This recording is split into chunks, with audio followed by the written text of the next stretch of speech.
बिस्मिल्लाहिर्रहमानिर्रहीम। अस्सलाम वालेकुम वरहमतुल्लाहि वबरकातुहू। कुर्बानी किस पे वाजिब है? सवाल। जिस शख्स पर ज़कात कर्ज ना हो, यानी आप ज़कात पे कर रहे हो और बहैसियत राइट, और आपका ऊपर एक कर्ज का बोझ नहीं होना चाहिए। ये जिनके पास 52.5 तोले चांदी या इनकी मालियत की कोई भी चीज़ है, तजारत हो या कोई भी सामान पड़ा हो, उस पर कुर्बानी और सदका फतराना फितर यानी सब कुछ वाजिब हो जाता है। बहुत से लोग समझते हैं कि जिस पर ज़कात फ़र्ज़ नहीं उस पर कुर्बानी भी वाजिब नहीं। ये बात सही नहीं है। यूँ कहना तो दुरुस्त नहीं है।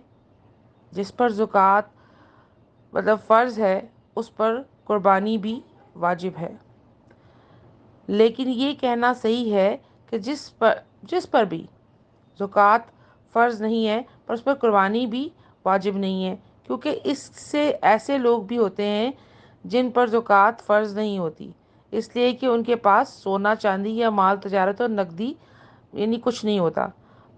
अब वो क्या कुर्बानी नहीं कर सकते? नहीं, वो कुर्बानी अगर कर सकते हैं तो वो ज़रूर करें। अब कुर्बानी जो है वो औरत भी दे सकती है, ठीक है? ज़रूरी नहीं वो मर्द ने देनी, औरत भी दे सकती है, ठीक है?